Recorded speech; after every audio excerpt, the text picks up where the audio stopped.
already said it, but I said it. So just you have to remember to hit recording. Hit record. Yep, I'm recording.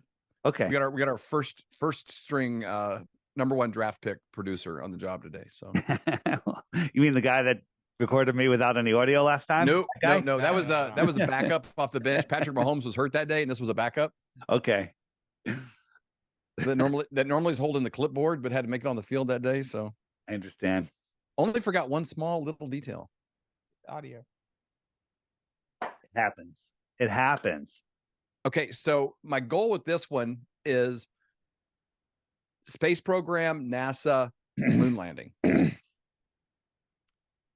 I'm going to tell people you can enjoy it. Obviously, we got flatearthdave.com on the bottom of the screen, whether you like that or don't like that. Oh, I love it. Topic, but look at this by itself. I thought you were asking me. No. I'll set it up because I think if people can question 9/11 and if they question the moon landing, they're kind of open to like everything else. Like then everything's possible.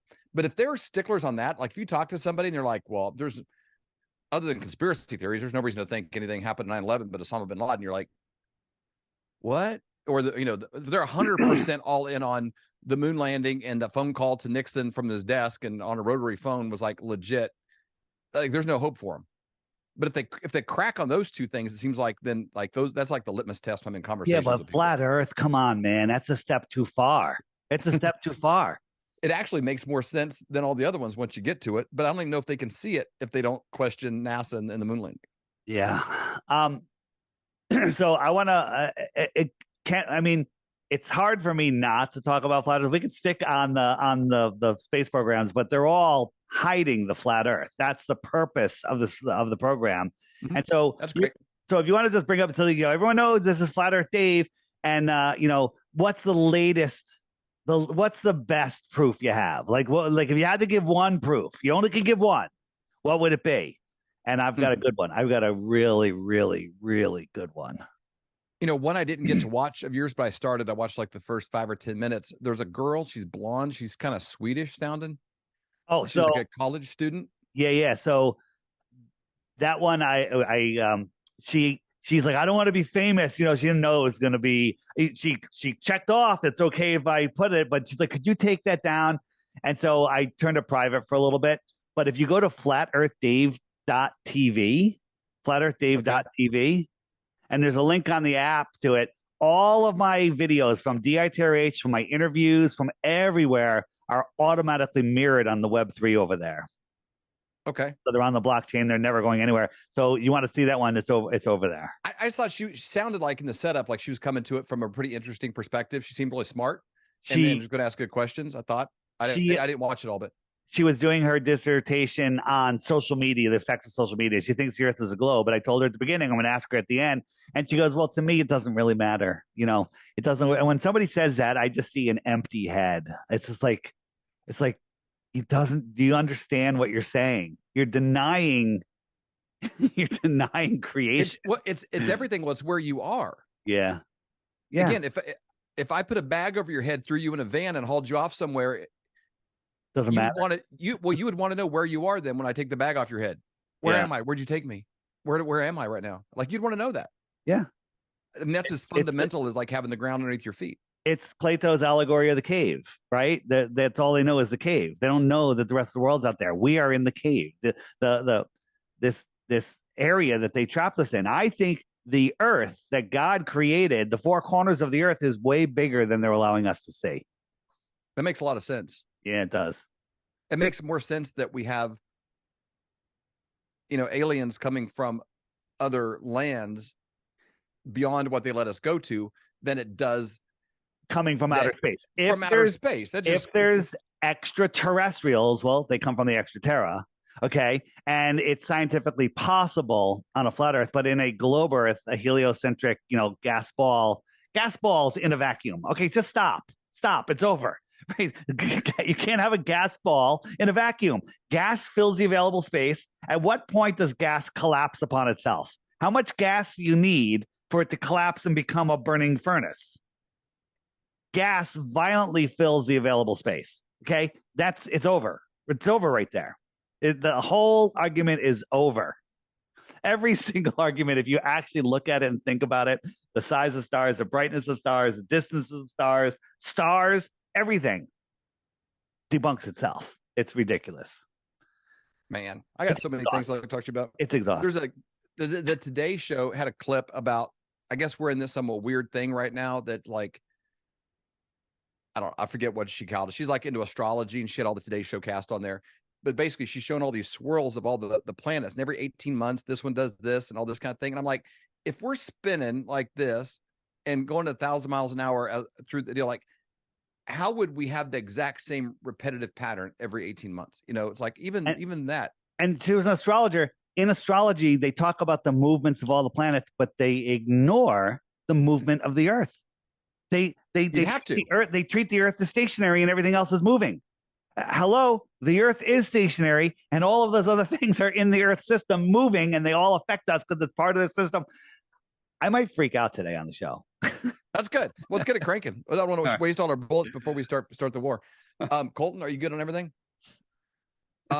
Is light good and everything? It looks kind of dark. Is it good on the real thing? Is it possible to have Dave on the other side and me on the right? Because I kind of look this way. I'm looking this way. That's pretty good then. Then I can see. Wait, am I on you? Am I facing you? Am I pointing towards you right now? No, you're pointing away. He flipped it. Okay, well, I don't know how to do that. It's good either way. No, I can see his. I can see the phone. You know, there well. Can you see the whole phone? Can you see all the way over to here? Mm-hmm. I can see my full aspect ratio. Okay, perfect. And then I can see you too. So that's good. Psalms 19:1. We still got that. All right. You ready, Colton? All right. Let's pray real quick. All right. Heavenly Father, thank you for this technology. Thank you for the opportunity to be here with Dave. God, I thank you for everything that he's done, just chiseling on these things and researching, and the curious mind and the way that you made him and placed him in the timeline right now to be available, just to bring light and hope and joy and the way that he teaches and delivers this message. So we just ask for this to go far and wide. Let it wake people up and point them towards the truth and start a fire in them to learn and know more. Just increase their curiosity insatiably. In Jesus' name, amen. You know, I have to tell you, all right. I was looking forward to that prayer all day long. Oh, well, we're consistent on that. Hey, speaking of prayers too, make sure I really want to get connected with that the Georgia girl that ran for office. She's real Southern. Oh, absolutely. Taylor? Dr. Candace Taylor. Yeah, I'll connect you with her. She just seems great. I think even if it wasn't like on this stuff, if it was just Stacy and I together on our regular show, like, you know, politics and church and all this stuff, we could have a great conversation with her. I will connect you guys. She seems pretty good. All right, let's do this thing while we're all still young and sexy.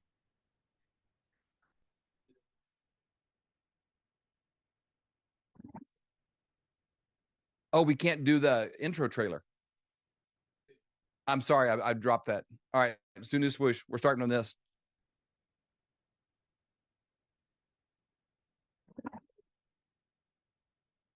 Welcome back to another episode of the Conspiracy Conversations. And it is what it sounds. There's things that are called a conspiracy that, for the most part, you're just really not allowed to talk about. You're not allowed to think about.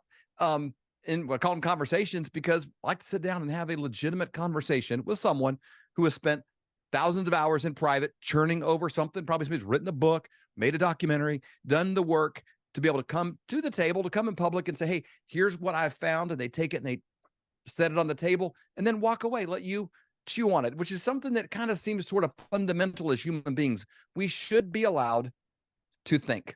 We should be allowed to investigate and study. You know, the last couple of years have taught me one thing. They say follow the science. I'd probably say follow the silenced more than anything else. Who's not allowed to speak? What are you not allowed to talk about? That interests me. That makes me infinitely more curious. If they're like, nope, you can't go in this room. You can't talk about that. You're only allowed to talk about these things over here. Matter of fact, we're going to kick you off of all social media if you talk about this certain thing. Or we're going to put a little warning label. Say, hey, we know you're supposed to be intelligent adults, but we as your government overlords do not think you're smart enough to weigh this out on your own. And so we're going to tell you the real truth before you even watch this video about medications that we want you to take without your informed consent, or about the economy, or about what we're doing. Like, we don't want you to look in this room, and before you even do, we're going to discredit anybody that talks about this thing and put a warning label there before you even click. And we're not going to tell you about this room. We're not going to tell you that the room's there.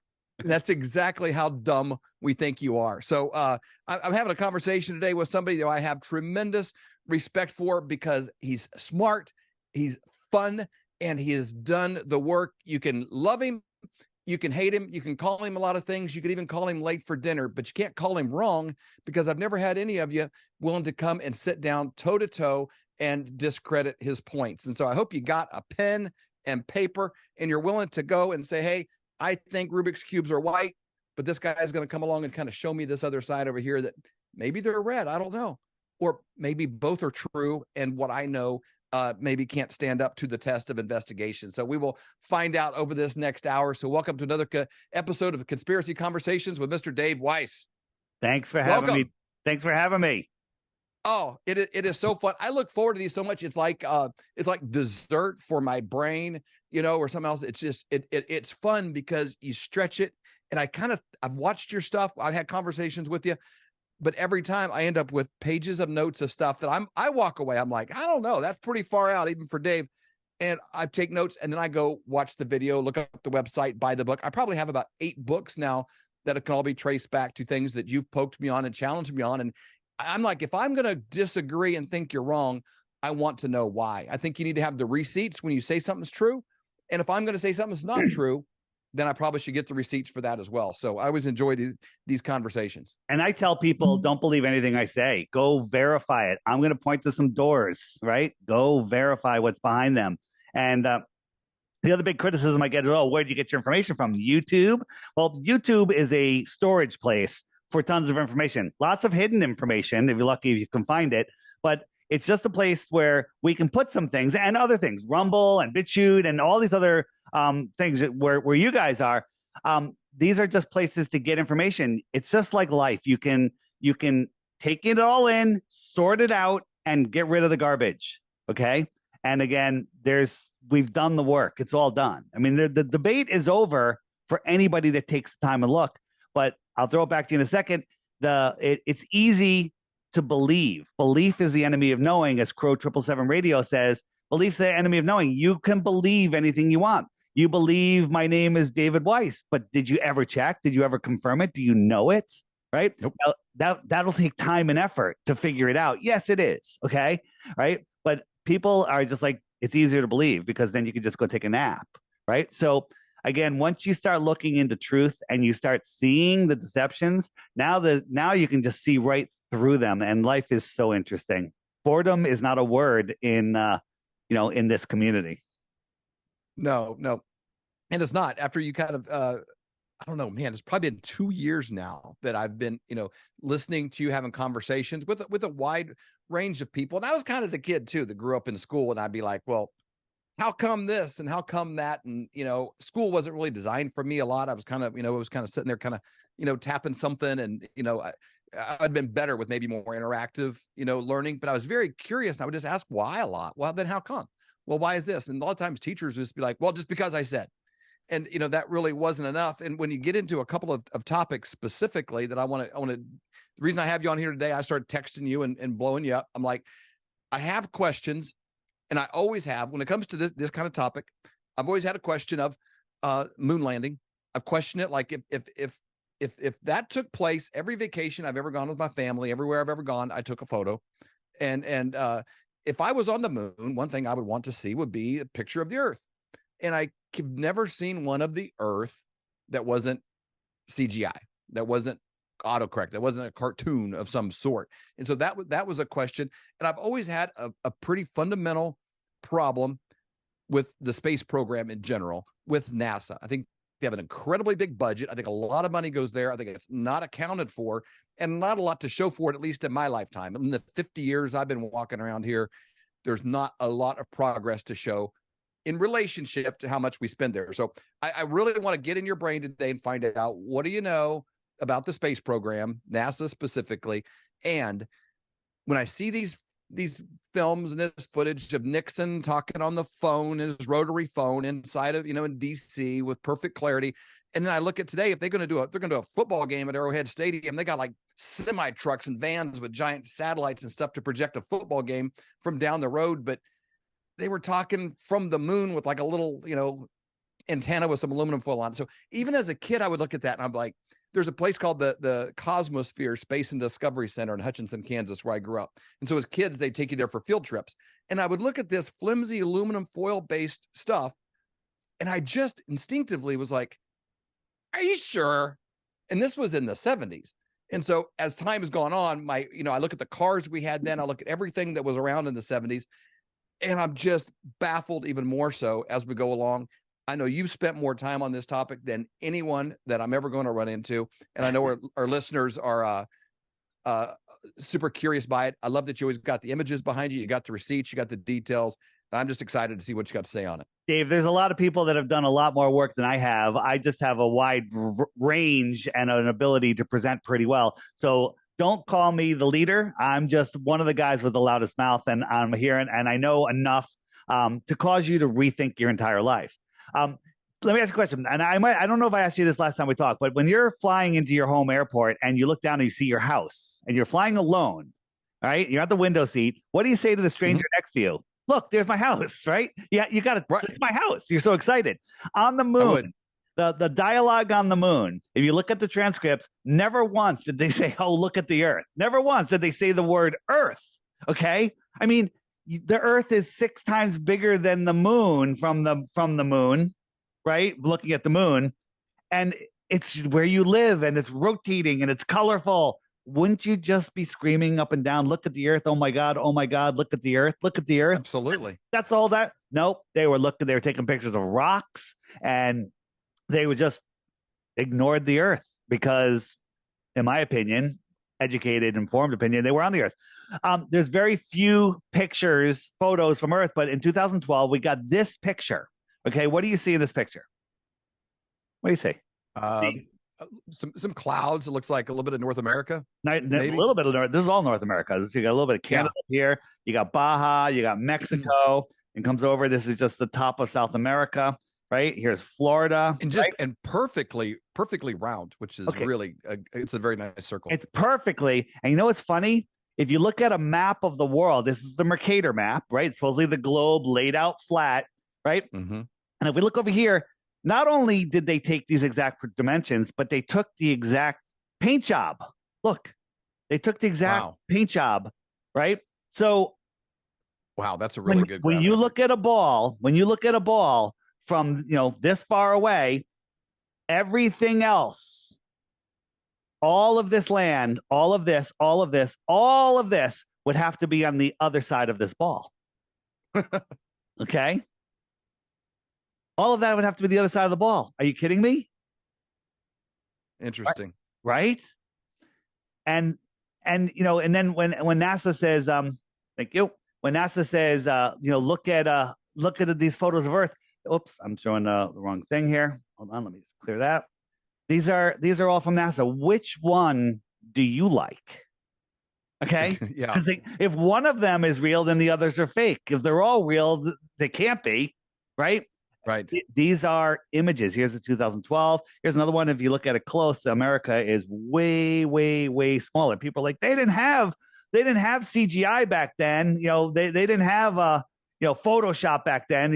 How do you know what they had first of all? But here's a question I have. I'm going to show you 3 photos. You got this guy, everyone knows who he is, and you got this guy. Okay. Right. So I'm going to tell you that one of them is a painting. Really?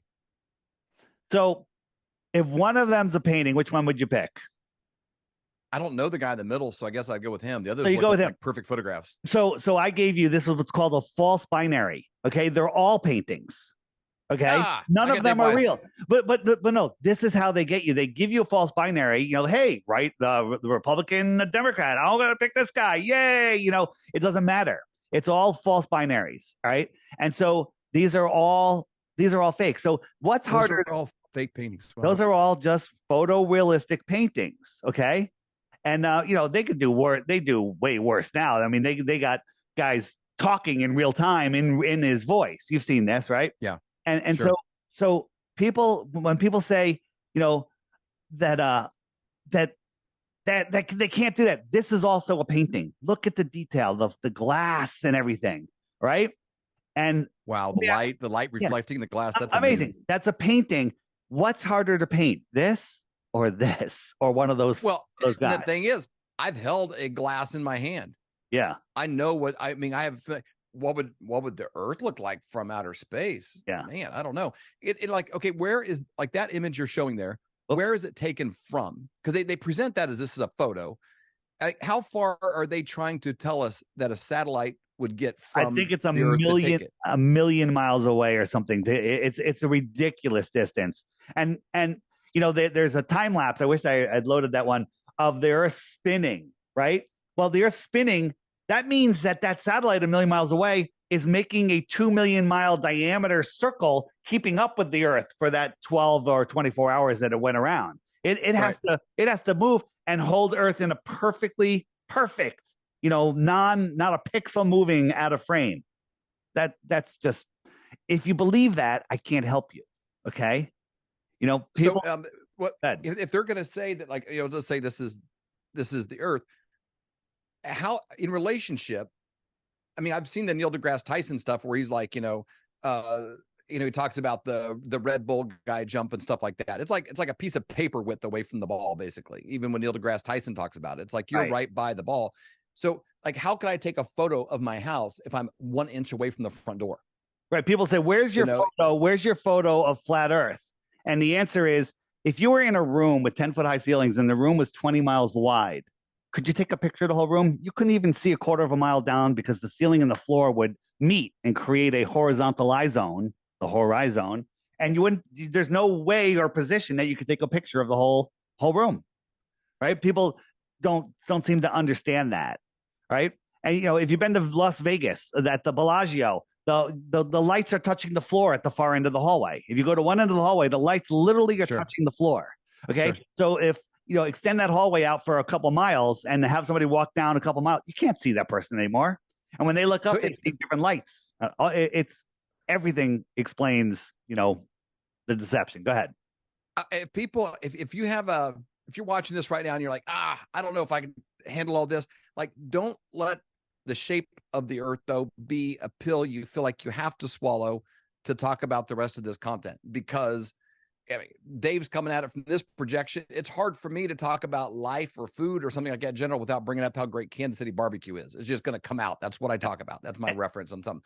And so like the shape of the Earth is a thing, but also, like, the main question I got here, and then we'll get there from this point, is the space program and the technology that they're saying that they use to prove this, for me, is here's the thing. We're gonna pivot away from the idea that the Earth is flat, because a lot of people have a hard time with that. But what I'm going to tell you is everything that's going on in this world, from the space programs to all of the deceptions, all relate back to where you live, who you are, where you are, what this place is. And that's the deception that keeps us as slaves for the corporations, for the people that run this world. So we're going to go to NASA. I'm going to show you that all the space programs are in it together. It's all fake. It's horrible if you actually look at it. And then when you come to that realization, say, hey, you know what? He just proved to me that this stuff that I believed, that my entire childhood and life and pride of the nation was all tied to, is fake. All right, now let me reassess. And that's all I want you to do. Listen, reassess. And as always, I'm offering 3 Bitcoins for 1 proof the Earth is flat. I mean, the Earth is a globe. Sorry. I almost lost 3 Bitcoins. You guys, take him up on that. If you're out there and you're like, this Dave is an idiot. Well, okay, then I'll host you. Come on. Yep. And I've tried this for a year. I just don't know. I can't get anybody. I've had a couple of really smart guys that I've had conversations with, and they're like, yeah, I don't know. I can't really articulate it that well. I don't know. It seems like it would be easier to prove if you know for sure. but I would love to host a debate if somebody feels like they could have a conversation and prove him wrong. That would be an incredible episode for me to have. Here's the thing: there's some people that we call anti-flat earthers that are out there. They're just really deceivers, and they'll make so many comments that don't have any substance behind them. They'll use math and equations, and I could show you math and equations that can explain anything. I could show you a flat table and show you an equation that makes the table a sphere. Okay, these people are not, they're not out for truth. They're out for deception. But we'll take any professor, somebody that's, in a university, somebody that's, that really wants to have an open discussion, is willing to learn. That's the kind of conversation I'm looking for. Wondering why I'm wearing Psalms 19:1, right? Psalms 19:1 is the heavens declare the glory of God and the firmament showeth his handiwork. Well, for those of you that don't know, our NASA was started by a Nazi rocket scientist, alleged rocket scientist, because there really was no space race. And on his gravestone, it says Psalms 19:1, the heavens declare the glory of God and the firmament showeth his handiwork. Why is the head of NASA, the founder of NASA, talking about a dome? You have any ideas? On his tomb. On his gravestone. That's all it says. Yeah. That's all it says. His date, his name, and Psalms 19:1. Is that revelation of the method where they always have to tell us? Is that a deathbed confession, or is that just poking at us? Like, hey, what are you going to do about it? We'll just put it here and and laugh, because I think that they love laughing at how really I don't want to say dumb or ignorant. Ignorant's a better word, but how lazy people are. People are lazy. I was one of them. I was ignorant, dumb, and lazy. Okay, when it came to this, because I didn't take the time to look. I took 4 years of astronomy in college, and I was awesome at it. Okay, I was great at it, and it's all pseudoscience. Amazing. Wow. Well, you can see how quickly people are to fall in line on something that they're just told enough. I think the last couple of years, with pandemic stuff and everything else, people lost their ability to even do risk assessment. Like, I can't come to your house, Dave, because it might be raining tonight, and people get car accidents when it rains, or something. It's like, yeah, maybe, but you're probably pretty safe. But you're like, well, there's even one chance something could happen. The odds, like, we forget how to do actual risk assessment and make those kind of decisions. But that's because of media and programming. We saw its impact on people, and I was amazed at how quickly people fell in line when they're just told something over and over. They get 4 or 5 points of reference. They assume, hey, consensus equals truth. You can get 9,000 people to tell you something wrong that make it true. Yeah, right. People just hear things and they believe it because we're run by the headlines. They turn on the news, and why would the news lie to us, right? If you're, I don't think any of your listeners are at that point where they just believe the news. But here's just a sample of articles about asteroids just missing Earth, right? Because they're like, they keep missing. We need NASA, right? Asteroid the size of 23 bonsai dogs. Okay, then the next 22 tuna fish. Right? Then 6 Darth Vaders. Okay. These are mainstream in science magazines. Eggplants, 48 eggplants. That doesn't sound very big. Okay. 90 elephants. That's a big one. Thank God that didn't hit us, Dave, huh? That would cause some serious damage. Right? 787 matzahs. And guess what? That one hit on Passover. Okay, that one happened on Passover. Are you serious? Absolutely. These are in science magazines. They just go on and on. I stopped saving them. Wow. Okay, 69 American alligators. What about an African alligator? Are there alligators in Africa? All right. Crocodiles. I don't know. Yeah, it goes on 18 platypuses. All right. What is going on here? Okay. These are mainstream articles. I think AI is writing these articles. Okay. I don't even know there's people behind them. But they're out there. People read them like, wow, that's really cool. And I think it's to attract the kids, because once you have the kids' minds, they grow up and it becomes cemented. It does create fear. You don't want to walk outside and be like, holy crud, is something going to land on me? Right. You feel like the witch and the Wizard of Oz or something. Right. 100 hot dogs. I don't even think that one would make a crater. Come on. Isn't that kind of funny? It's kind of funny. It is. What's the purpose of that, you think? Because you think with the gravitational pull, if they were coming by anywhere near, they would get pulled into our. Well, you don't understand momentum and gravity flips them around and then he throws them back out into space. Slingshots them somewhere else. It comes around our sun, goes out for 76 years before it comes back. Somehow, even though we're traveling 4.5 billion miles a year, it finds its way back. The sun's traveling at 500,000 miles an hour. Okay. And for 76 years, and somehow that asteroid comes back and finds the sun again. I mean, Wow. think, people, think. Let's get over the rockets. I know a lot of people brought up to me when the Georgia Guidestones got, blown up or whatever happened to them. It really hit them. They're like, so we can look through the holes in these rocks and it lines up with the exact same star all the time. You know how that works. I think a lot of people that made them really scratch their heads and kind of look at things a little bit different. Yeah, I mean, and the problem is it was up for over 40 years, and it should have moved more than a half a degree, which is like over the width of the moon, like a width and maybe 2 widths of the moon. It should have been well out of that hole. And the fact that there's a hole in the pyramids, a path, or what am I saying, a hole. We'll just call it a hole in the pyramids, a shaft in the pyramids that points towards the North Star. And you're like, wait a minute, how is that still pointing towards the North Star? And the argument there is, it was pointing towards Thuban, a different North Star 2,000 years ago. And we just have that works out. Where it's pointing, towards our North Star. But the Georgia Guidestones was made to point at the North Star, and it proved that we're not moving. Okay. And that's why they got destroyed. A terror. When we're at live events and a lot of people come up, they'll be in conversations with me. It's a funny thing with this topic. They kind of come up, they'll kind of look around like this a little bit, and they're like, I really like those shows you did with that Dave Weiss guy. And it's like, here's where I got to thinking about that. The Georgia Guidestone's a big one, but they come up like they're one of, like I wonder if I'm selling weed or something. It's like that kind of like, hey buddy, I like that show you did with Dave Weiss. It's like it's interesting, because people are really curious and they enjoy that conversation. But the Georgia Guidestones got a lot of people thinking. Yeah, it certainly did. So this is the space shuttle, right? Now, I contend that this is a helium balloon, like a Macy's Day Parade balloon. This also, maybe there's a little bit of some combustion stuff in here that lights on fire, and that this is also a balloon, and some also stuff that's just a balloon. NASA owns all of the helium companies in the world and is the largest consumer of helium in the world. Okay? Why? Right? You can make up excuses all day. Wow. This weighs 4 million pounds, and there's a little breeze, and you can see that it's blowing around. Okay? It's blowing around in the wind. I'll give you a different look, different view. Here it is, blowing around kind of like a bouncy house.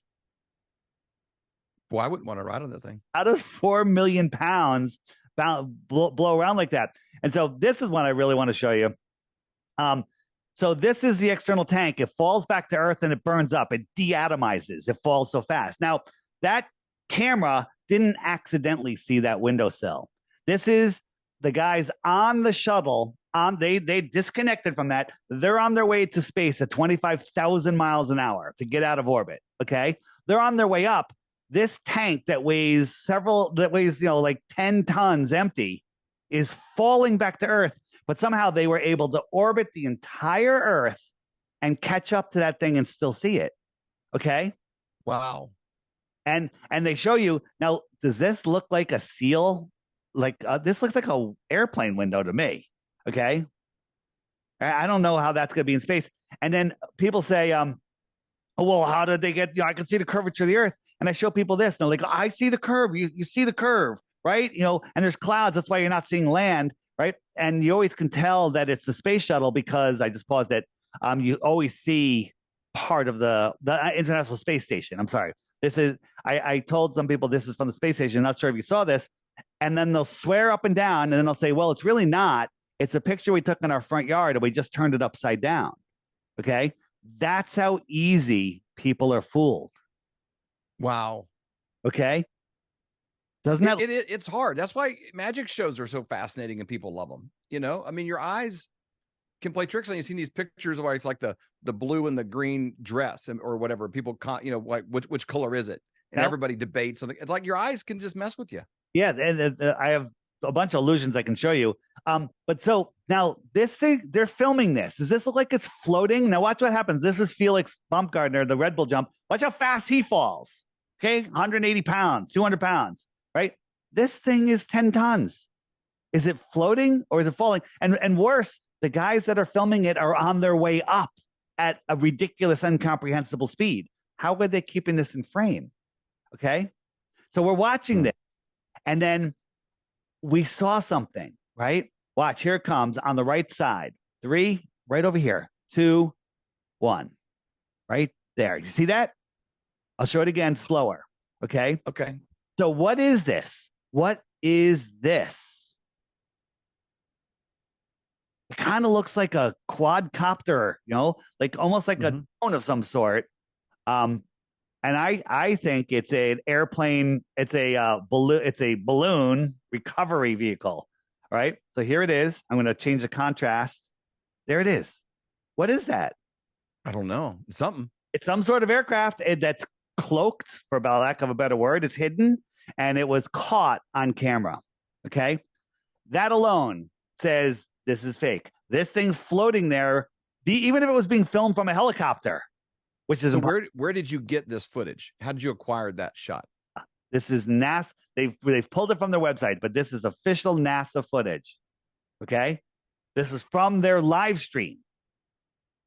Wow. So other than changing contrast or anything like that, that's all we did. That's all edited by you or anything else. That's just right. And here's the other thing. This is them filming, and they're like, "Oh, we're going. We've orbited the Earth, and it's falling back to Earth." Now this thing's falling, and it's going to go so fast that it's going to deatomize before it gets to those clouds. But don't look that far away. I want you to watch right over here in about 5 or 10 seconds. You're going to see a piece of tissue or something float by, which is going to give you some perspective on how fast. There it goes. You see it? A perspective on. I'll show you again. What was that? Like a piece bird? Of. I don't know. I think it's like a piece of tissue or something that fell out of the drone or whatever. But it gives you an idea of how fast it's going. It's not going fast at all. Okay. It's floating like a balloon, right? On my app, our Sun, Moon, and Zodiac Clock app, on the More Resources page, which is the web button, there's a button called Rockets Are Balloons. Don't believe me? Watch those videos. It'll show you how they did the lunar module coming back from the moon landing. It'll show you a whole bunch of things, and then you can make up your own mind.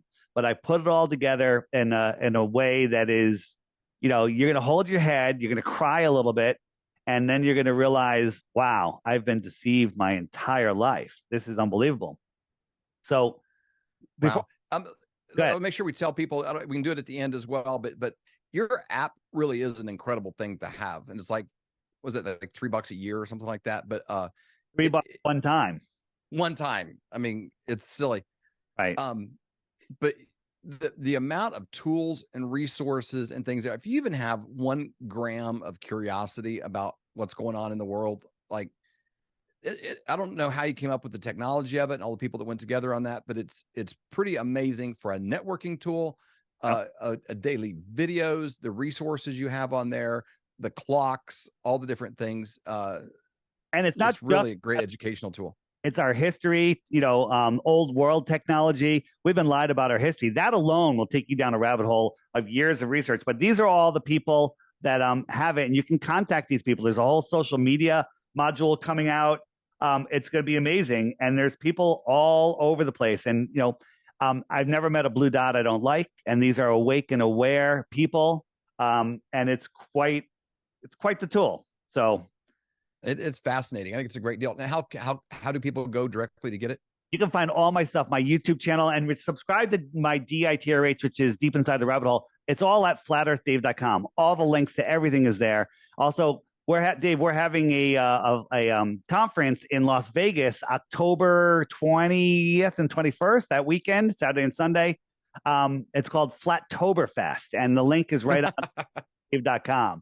And it's going to be a blast. I'm not sure where you're going to be, but if you can make it there, you can meet some incredible people, maybe get some interesting interviews. That would be interesting. I love this conversation. So, okay, your app is a great tool. Right. Let's keep on the space program. Some of the things that you think of with them, like, well, how could they pull that off? Well, if you had an unlimited budget and zero media resistance, right, you could pull off a lot. I don't know what their annual budget is, but if you got virtually unlimited financial resources and it's impossible for either the media or the educational apparatus that starts putting a globe in front of you in preschool, if it's impossible for any of those institutions to push back, And the one that probably should be questioning it a little bit would be the church. Just doesn't, because they don't want to, like, well, I don't want to, I got enough problems as it is. I don't want to fight on that front too. It's kind of interesting. So you can pull off a lot though if you have an unlimited budget and zero media resistance. Right. And on the app, there's a biblical flat earth button. And I just encourage any pastor, any churchgoer, watch those videos. If you love the Bible, watch those videos. If you don't believe in the Bible, watch these videos. Yeah. They're all truly amazing. And there's one in there, I think it's the top one. It's like 8 minutes long. It's called Dear Pastor. Send that one to your pastor. Okay. If he's using his God-given common senses, which I hope he is, it will light a fire and wake him up. It's fantastic. It's by Matt Long. You interviewed Matt. Oh, yeah, I was gonna say I'll put a link down below. Matt wrote a book called The House That Jesus Built, I think is the name of it. Phenomenal book. You can read it like in an evening. It's just really quick. But we'll put a link to that episode down below. It's one of the first conspiracy conversation shows that I ever had. Matt's just a clear-cut, great thinker, and he's got a great book. You'll enjoy that conversation. We'll put the link to that down below as well. Right, and his book is linked in the book section also on the app. Good. So we got the space shuttle. We showed you that it is a balloon. Now, this is how they fool us. There's two different types of launches. There's actually three. Okay. One is they launch something that's actually being launched, and whether it's a balloon, a drone, whatever, a smaller version, no one's allowed near it. All right. Then another one is they launch something that's fake, and there's no one there to witness it. And the other thing is they don't launch anything at all. And they just tell you that there's stuff in space. It's crazy. But so this is about thrust. Okay. Now, David, have you ever been in a hurricane or a tornado? Yes. So a hurricane, Tornadoes. 150 mile an hour winds are devastating. They'll pull, cement poles out of the ground and cement, 250 mile an hour winds, forget it. Every house is destroyed. A tornado, maybe 300 mile an hour winds will tie light poles into knots and shred trees into toothpicks. And that's room temperature air, just a regular ambient temperature outside with, 300 mile an hour winds. Look at this fence right here. What's coming out of here? Is it room temperature? No, it's not. It's thousands of degrees. And is it coming out miles an hour, or is it coming out over 17,000 miles an hour? Because we know that the orbit is 17,000 miles an hour, 17,500 miles an hour to catch up to the space station. So the thrust has to be at least that amount. So 17,000 mile an hour, superheated, and the fence doesn't even shake. These people are 11 miles away, but they want you to make you think that they're right there. They can't even see this thing until it's up in the air because it's behind a tree line and it's this big. Okay. They're so far away they can't even see it. It's way there. And they want you to think it's right there. If you Google space shuttle launch, this is what video will come up. Watch it because there's a couple things. So this goes right. And now watch right here. It goes up and then it goes back down. 4.5 million pounds doesn't go up and then come back down. Right. Then you got all of this smoke. Now, is there a smoke trail on this? Yes. Are they launching something? Yes. They're launching a balloon, in my opinion. Right. You have all of this smoke that's coming out of the ground, but you'll see a smoke trail, as we all remember. I'm editing a couple times here. When the Challenger blew up, it had that smoke trail. So something was launched. Let me just jump forward a little bit. And so we have this launch right here. So it's going and it kind of looks like it's petering out. And then when they switch to this shot, this isn't real. This is nothing. You're not seeing the smoke plumes. You're seeing this, and this isn't really happening. This isn't up there. Okay. Where is this taken from? Who are they saying who's filming this? It could just be, filmed at another time. It could be a miniature, and they're just showing it close, right? So that part right there, this is when the external solid rocket boosters come off. And they always tell you, once those solid rocket boosters are lit, there's no way to turn them off. So they're still thrusting. Then all of a sudden, explosive bolts go and they come off. Now, this thing, I'm pausing. This thing is going at least 17,000 miles an hour right now. Okay. How are these things going sideways at 17,000 miles an hour? How's that possible, Dave? Like if you're on a car going 100 miles an hour and you hold your hand out the window like this, you could, but you go like this, your hand's going to rip right back. Right? That's at 100 miles an hour, 17,000 miles an hour. How's that thing going? How's that going? And then when you watch this, you hear it and see it at the exact same time. That's the problem. How fast is the speed of sound? The speed of sound is like 700 miles an hour. At they said it was 35 miles downrange. Let's just say it's 20 miles downrange. It would take 90 seconds for the sound to catch up to the lights. 90 seconds. That's a minute and a half. But we hear it at the exact same time. So what you can determine from that, it is a film production. Okay? It's a film production. Right? A big show. It's all a big show. But everybody walking up to it has been watching these their whole life. So you're assuming, I mean, there's so many assumptions in what you're thinking that you don't question even what you're seeing. Right. And so it's easier to continue the illusion going on. Absolutely. And people just can't imagine, lie big or, go big or go home. That's what they do. This is what am I showing here? This is it wobbling again. See it wobble? It's wobbling. 4.5 million pounds doesn't wobble. Wow. Right. Okay. If you know anything about inertia and weight like that, it doesn't just go up and down and wobble side to side.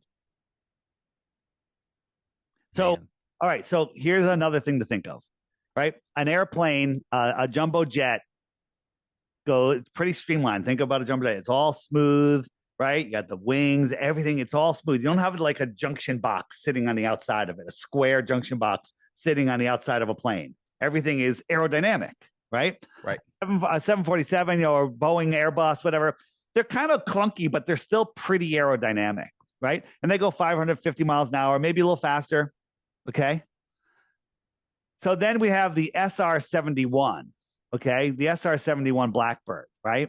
This thing can't even have paint on it because the paint will peel off because it gets so hot from the friction. It goes over 2,000 miles an hour. Wow. Okay. Yeah. When you look at it, is there any air resistance on this? No. This thing is big. This thing goes tight. Mach 3.2. Okay. This thing, which is less aerodynamic than a Boeing, Airbus, goes Mach 33. Okay. It goes, 20,000 miles an hour. This thing goes as aerodynamic as a school bus with wings. Yes, absolutely. And, this thing, if it goes any faster, it starts to rip apart. It actually starts to rip apart. It can't go any faster or it starts to rip apart. This thing, no problem with this big tank on it. Okay. With this big tank, it's got a PVC pipe going down the side with square brackets on it. It's got paint on it. Excuse me. It's got, That's a great question. Yeah. Why doesn't the paint burn off? How come there's all of this? It literally has PVC pipe on it, which it blows my mind that people don't see this. The SR-71 is going so fast that it would have to nose down 80 stories. That's almost the height of the World Trade Towers were every second to follow the curve of the Earth. Okay. 80 stories a second. That's how fast the Earth would be curving away.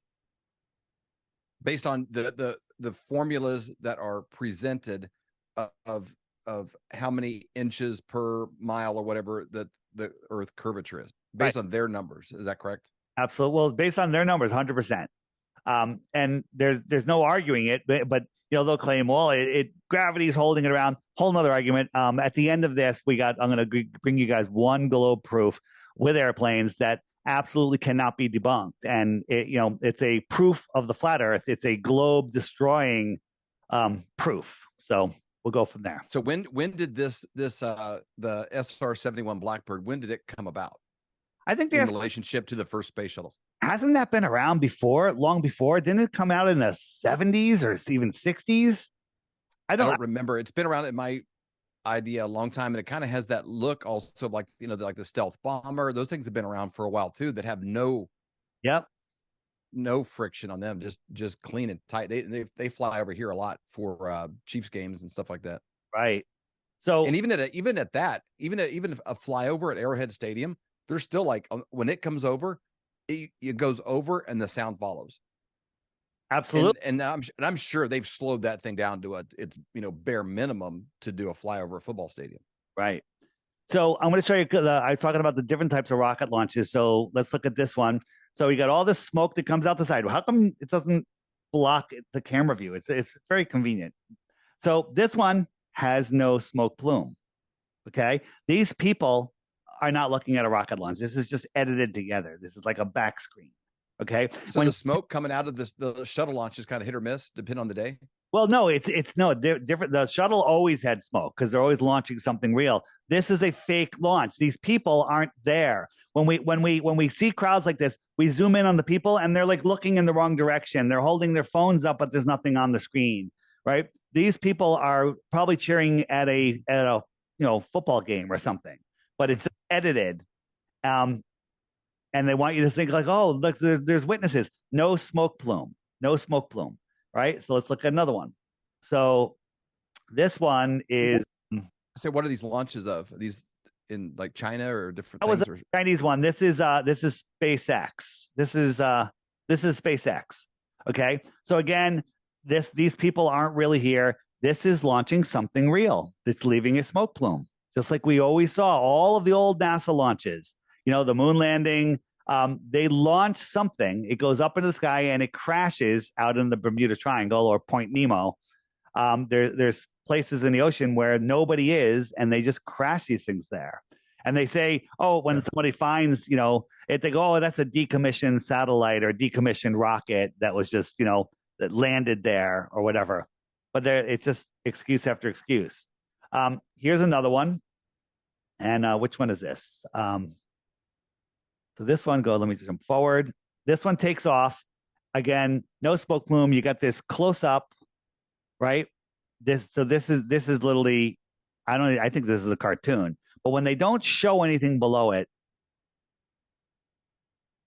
there's nothing there. This is not it's not a real rocket.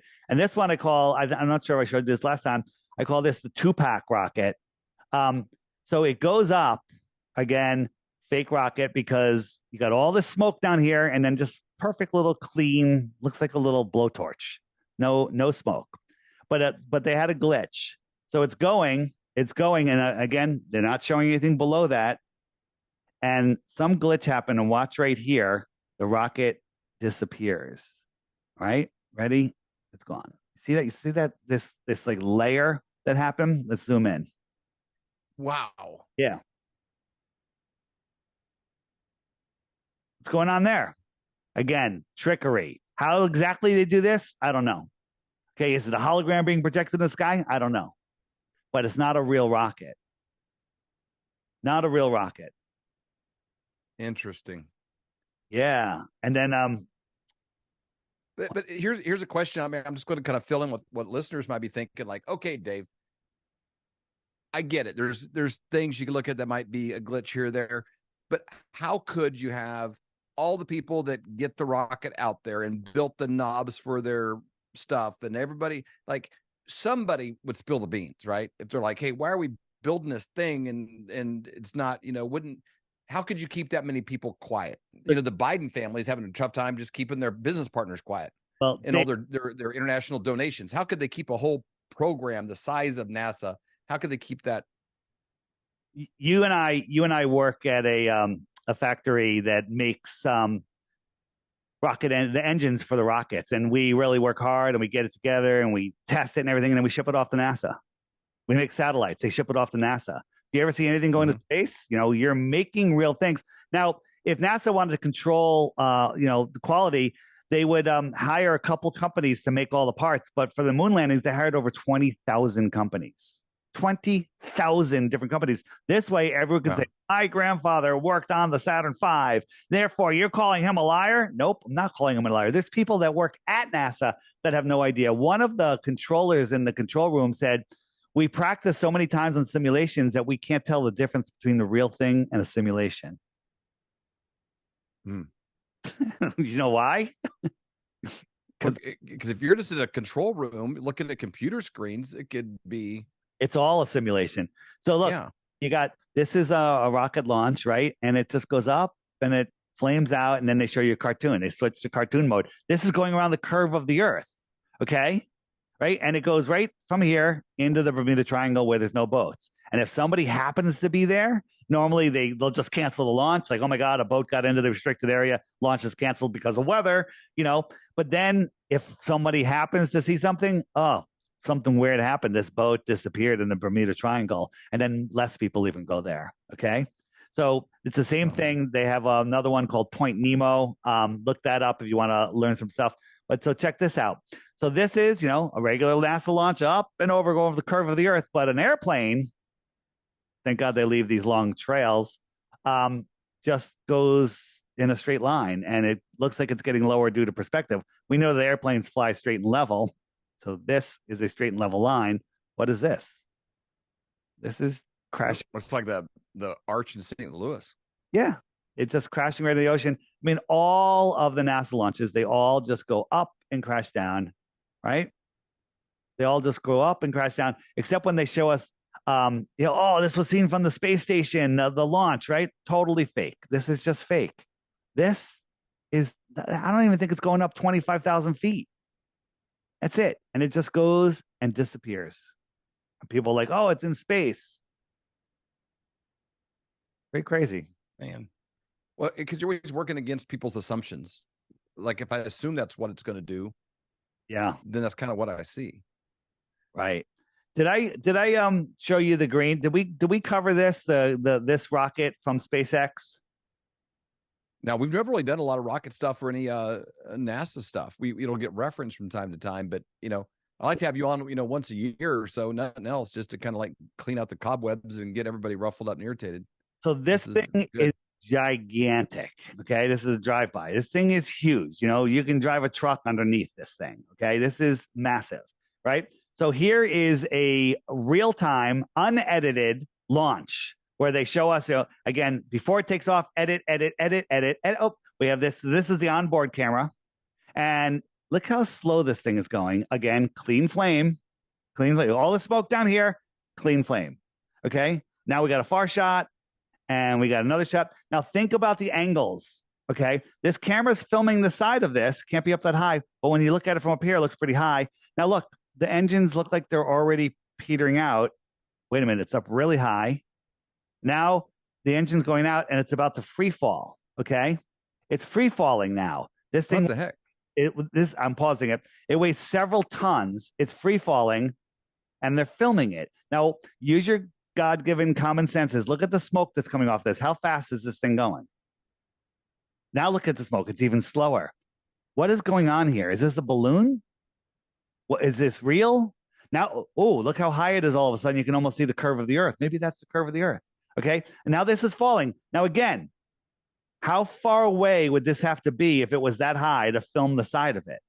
It's like, what is filming this? Right? Then it's going to show you one more. It's way up here again, right? This is in real time. This is a live stream, right? Now, 3 engines are going to turn on. It's magically going to stand upright, and the cameraman's going to go right underneath it, edit right underneath, and then 2 of the 3 engines are going to burn out because they can't even get their fireworks right. And so one off-center engine is going to land this thing in a whole bunch of CGI smoke. It's going to land it perfectly for a bullseye, okay? CGI smoke. And it lands upright. And Dave, do I say, look how they shape their rockets, because they just constantly, you know, rub it in our faces. If you think that's real, I can't help you. But this is what they showed us as real. Amazing, right? So what's the upside? Like, you know, maybe you can speculate. So like, why would Elon Musk or Sora and what's his name, Jeff Bezos, you know, like what's the upside for them getting into this game? Well, I believe they're just puppets for the real controllers of this world, and they're promised, whatever they're promised, fame and fortune and whatnot. But sometimes I wobble back and forth, wondering if Elon Musk even knows that he's running a fake space program, and they're just fooling him. Also, Nixon, when he called the men on the moon, was he being fooled and just believed it? Also, I think it's easier to fool a president than one of us. Um, the question is, I don't know the answer to that. So I want to show you another thing, and we're going to go to the moon in a moment. So they land these rockets upright. Any engineer will tell you that this is impossible, right? Trying to balance a Harrier jump jet with 4 props, right? This has got just one. It's falling out of the sky and landing upright, and so they have it in space here. Right. This is the first stage. It's falling back to Earth, and it's going to land on a raft that's 800 miles off the coast of Florida. No one's out there. It's a drone raft, and it's called Sorry, I Still Love You, or something like that is the name of the raft. And it's going to land on it. Now, Dave, out in the ocean, there's currents, there's waves, there's wind. Up in the atmosphere, there's 200-300-mile-an-hour winds.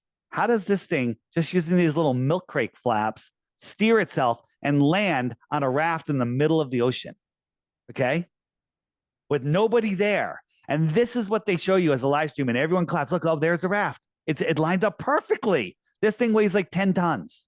Okay, those legs that come out. Oh, it froze. Darn it! It froze just before the landing. Let's hope we go that it unfreezes. So we wait. We get a black screen, and then all of a sudden they go, oh, back to this. And so there you look at this tinfoil. And then they keep switching from these 2 camera views, curved Earth, and then flip back. Oh, no, it's not showing. It'll show it again in a second. So this is another landing. So it's showing you the rocket view and the ground view. They're a little out of sync. You can say that's just the thing. This is what they showed you, right? Oh. I mean, it's just like somebody could be holding this little model, right? Falling out of the sky.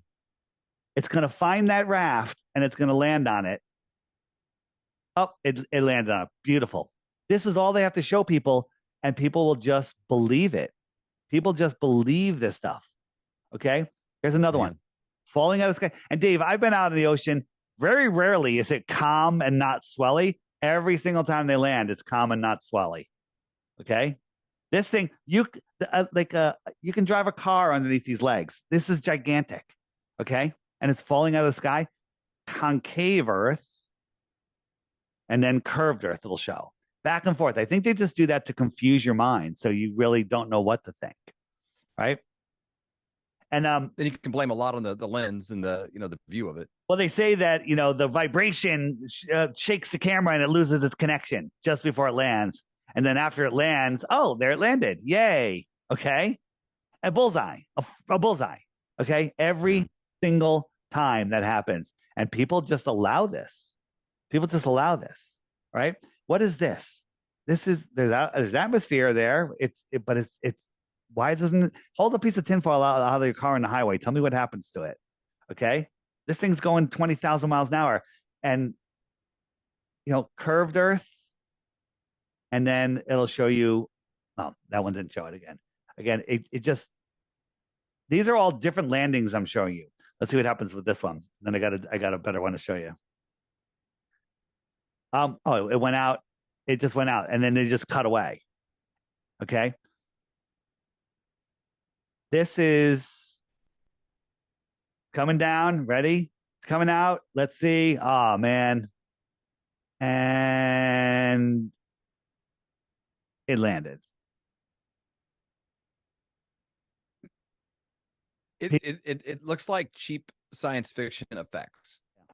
And then, so if you know about, and again, I'm just like naturally kind of skeptical and not that trusting in government to start with. So I guess when I look at these things, I'm just kind of like, I want us to be able to do some of these magnificent, incredible things. I know, but Dave, as a species, but it's like, come on. Watch this one. So this one's coming down. You're going to watch it here, and then watch right here. The little box up here. It's like they got their layering messed up. Ready? Oh, what's that? What's that box? See that? Mm.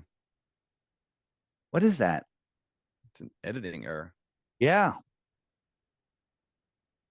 Now, did they do this on purpose? I go back and forth. There it is. There's the box. I'm just going forward and backwards. So it's showing you that there's deception here. This doesn't just happen.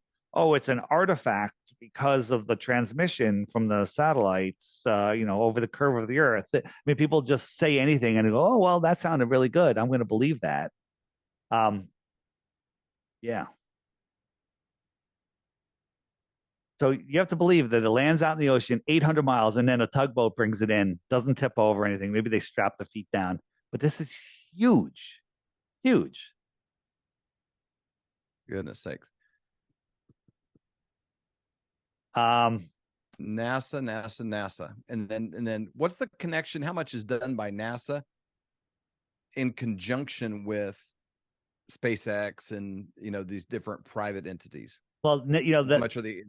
SpaceX is the private arm of NASA, so we can't FOIA request them because they're a private company. But NASA has all access to their computers and back room and everything. So it's literally SpaceX is run by NASA, but it's a private company, so we can't FOIA request. Even though we've FOIA requests many things, spacewalks and everything, and they charge us a fortune and they don't send it for a year. And then when they send it, it's all blanked out. It's all like, it's just all cameras turned off. Like, sorry, we didn't know, because we catch them all the time on their live feeds. And that's it. This is a not NASA. This is the Go Fast rocket. Have you seen this, Dave? Yes, I've seen this clip. Yeah. Yeah. So this went straight up and uninterrupted, unedited footage. We're spinning, but it's uninterrupted footage. It hit something. Okay. And when it hit something, it just started floating weird and it saw the moon. There's the moon. That's impossible on a globe because it was here in Arizona and the moon was here. So if you had a basketball, you're a millimeter, half a millimeter above that basketball, and the moon is directly below the basketball. How would you see it? Hard. You can't see it. Not actually impossible. Wow. Let's go to the moon. We'll go to the moon? Yes. This is my biggest question mark. I'm like, all these goofy things, and maybe there's good answers for it, especially based on the time they did. When I was a kid, we had this Ford Falcon, and these these crappy cars. Barely, most of them didn't have electrical windows or anything. At AM radio. But we could go to the moon, and they can land on it, and then somehow film its exit from the moon to rejoin the spacecraft and get man back on it, and then come back home. It seems every year it seems less possible. Yeah, well, we're going to make it impossible right here, right now. People are like, what about, the Japanese? They went there, and now India. This is India. India's going to the moon right now. They got something in orbit of the moon. They're going to land on the moon on like the 20th of August. This is their footage. Right? This is their footage. Right? They always have to do a little bit of a selfie so it's from space, but this is their footage of the moon. If you can't see this, I can't help you. And then we have this. This is years ago, Russia landing on the moon. Okay. It was nice. Come on. Nice landing. Who's filming it? Great question. Who filmed Neil Armstrong getting out of the lunar module? There's a guy on the moon filming the first step of the man on the moon. Okay, but they don't want. This looks like public television when I was a kid. So let me show you something. This is them taking their lunar module thing out. But here's the thing. This is actually, I believe, from a movie, from an obscure hidden movie that may have come out after this was shown. But this was shown as real footage. Then years later, they're like, oh, no, that wasn't real footage. This is what they showed us. It's like the big article on the front of the New York Times, David Whited, robbed a bank and he got away with and then you're like, I didn't do it. And so 2 weeks later, they put a little thing on the back page like, oh, David actually didn't rob the bank, but nobody sees it.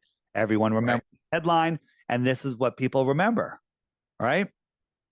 So, how did we go to the moon when we didn't have, iPhones and computers? This woman wrote the code, all of this paper. This is all the code in pencil. She did all of the calculations herself. Nobody else can do it. And they lost the papers, David. You're kidding. They That lost. would have been, they lost the Rosetta Stone. They lost the Rosetta Stone. Right? And why would NASA need a studio like this with the giant moon and a track for a camera and all sorts of stuff like this? Why would they need this for? What would they need it for? Okay. Practice their Practice. I don't know, man. Yeah. It Remember Ocean Gate that just happened recently, right? Yeah, the submarine. Yeah. So out of nowhere, countless structural engineers appear across the world saying, analyzing what happened here on this submarine. It's been over 50 years and not one has analyzed this thing. Okay. Out of nowhere. You can. Well, you can. They can look. But that's my pushback on this whole thing is certain things you're allowed to think about, other things you're not allowed to think about. Yeah. When I say allowed, it's like truly by the tech overlords of even what information isn't taken away from you or made impossible to find or anything else. You can talk about that submarine. It was the most talked about thing in the whole world because it's a beautiful distraction from other things that are happening in the news they don't want you looking at. There was really nothing in the news that day other than Hunter Biden's charges got dropped and JP Morgan and Epstein emails were released and 1.3 million of them accidentally got destroyed. And something happened with the Fed. They approved something absolutely ridiculous, something with CBDCs being, pushed forward. Yep. That's all unimportant. This is important. A billionaire decides to go into a tank, a metal tank, to go down to the Titanic. It has no windows. It just has a TV screen. Why do you just stay on the ship, on the couch, and drink a martini and watch it on the big screen? Okay? That's a good question. Okay. Why would you go in a windowless thing down there? Okay. It makes no sense whatsoever. Right. And it's called Ocean Gate. Why? What's up with that? Sounds like Watergate to me. Right? It is Watergate. Speaking of Watergate, we got this guy, okay, talking to the men on the moon, right? Richard Nixon was trying to end the CIA, and that's when they Watergated him. We've done shows even with Roger Stone going through those details. Yeah. So Kennedy as well. Again, the Red Bull jump, 127,000 feet, mission control directly under him, lost contact. They couldn't speak with him at 127,000 feet. They're like, jump now. We're losing communication. But yeah, 250,000 miles, no problem. Okay. Right. We're told we live on this globe and we have these Van Allen radiation belts. You have the ionosphere. You have all of these, magnetic fields and energy fields that protect us from the X-rays and the gamma rays from the sun and from space. And without them, we'd all fry. But a radio signal, telephone call from the moon can just go right through and make it down to a receiver and plug it into the White House. No problem. On a rotary phone. Yeah, well, it was connected through an operator, the operator with the headset plugs it in. And it but how's that little radio from a little battery pack, right? On the moon makes it all the way there, right? And people are so lazy. Apollo 9, 11, and 12 have the same Earth. The clouds are the same. I guess wow.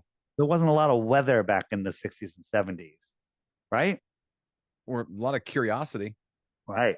And this is Japan. They got this cool picture recently during an eclipse, right? We zoom in, we could see the lunar eclipse, the shadow of the moon on the Earth. Okay. Why do people believe this? Because it's at an angle? Because it's tilted? I don't know. Because it's tilted. Because when you tilt it, people can't think straight. Right? I just think people just see it and like, oh, okay. And then just go on. I don't think there is even a thought on it. Yeah. People think, people, we say, well, how come their feet didn't have any smooth on the bottom, but then we see this grid and then they'll go, well, they had over boots on. Well, there's no story, there's no showing of over boots everywhere. And the other thing is, you ever try to put a crisp footprint in dust or sand that doesn't have moisture in it? Because there can't be any moisture in space because it's a vacuum. Google water in a vacuum, in a vacuum chamber, it turns to gas immediately. Okay. Right. So you can have water, but we have this crisp, thing. And then the crisp footprint, then the Mythbusters, the paid agents that they are, they go, well, the sand on the dust on the moon is very coarse. And they got this other dust and they tried to make the same thing. It barely did that. And like, oh, myth solved. It's so desperate and pathetic what they do.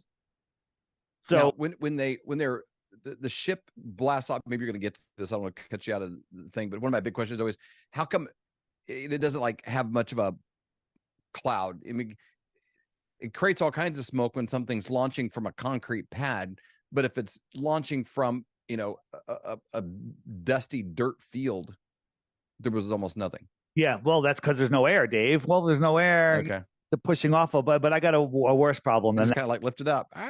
Here's a close up of the panels, Dave. Look at this. These gaps. Okay, this is a spaceship. I mean, look at this. Look at this gap. This is a gap. Okay, this is a gap. This is tinfoil and curtain rods. It's absolute insanity. So here's the launch, and again, who filmed the launch? How did the film get back to Earth? Right? Were they filming digital in 1970? Okay, the thruster is down here. This thing's going up. There's no engine on it. The engine's left down there. So this thing goes poof. It goes up into space, and the orbiter that's going like 2,000 miles an hour just meets up with it, and they connect. And it's sending this video footage feed live to that capsule that they're saving on a hard drive until they get back. I don't know, Dave. They won't explain it, but the nozzle is down here. The nozzle's down there. So when it goes, the nozzle's still there. There's two men not in seats in here. Okay, they left the golf cart and the golf clubs and everything. Right? Does that make any sense?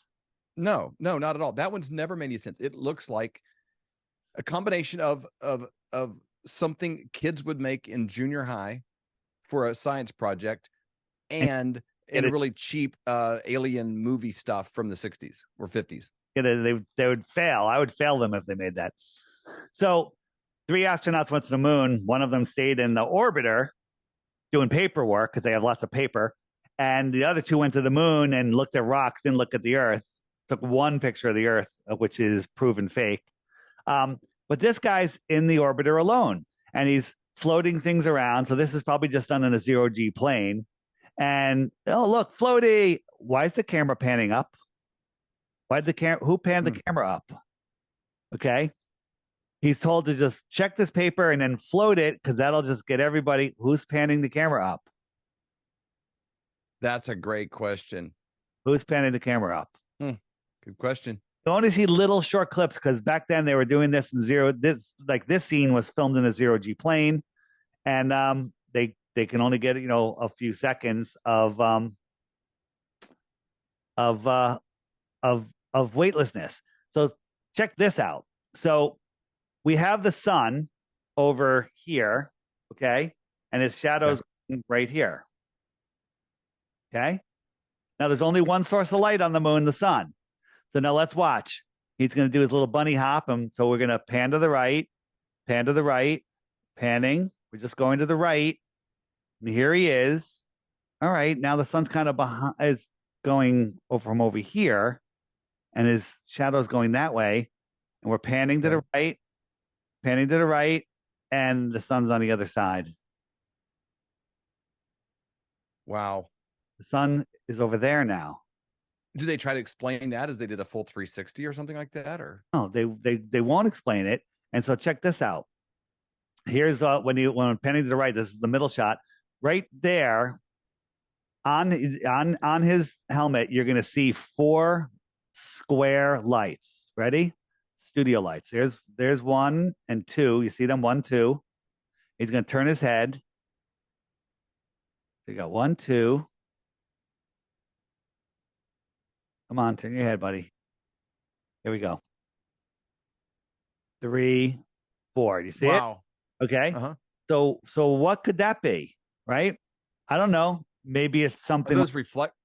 Maybe- Yeah. Are those reflected lights? Or are they supposed to be like light Those are headlamps reflections. No, those are reflections in his visor. on his visor? Be something Okay. like this.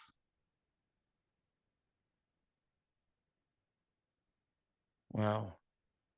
Studio lighting. Right? So this is the lunar rover. I actually think they just went to Hawaii 5-0 and stole some beach chairs and a beach umbrella. Okay. That's what it looks like. A dune buggy. And actually, one of our researchers, literally took this picture and compared it to blueprints, and it's a Wrangler Jeep chassis. Okay. It's a Wrangler Jeep chassis. Look at this, Dave. This, you zoom in on this. This is literally weaved beach chair. It's got the little beach things. This is an umbrella, painted gold. There's duct tape on these fenders.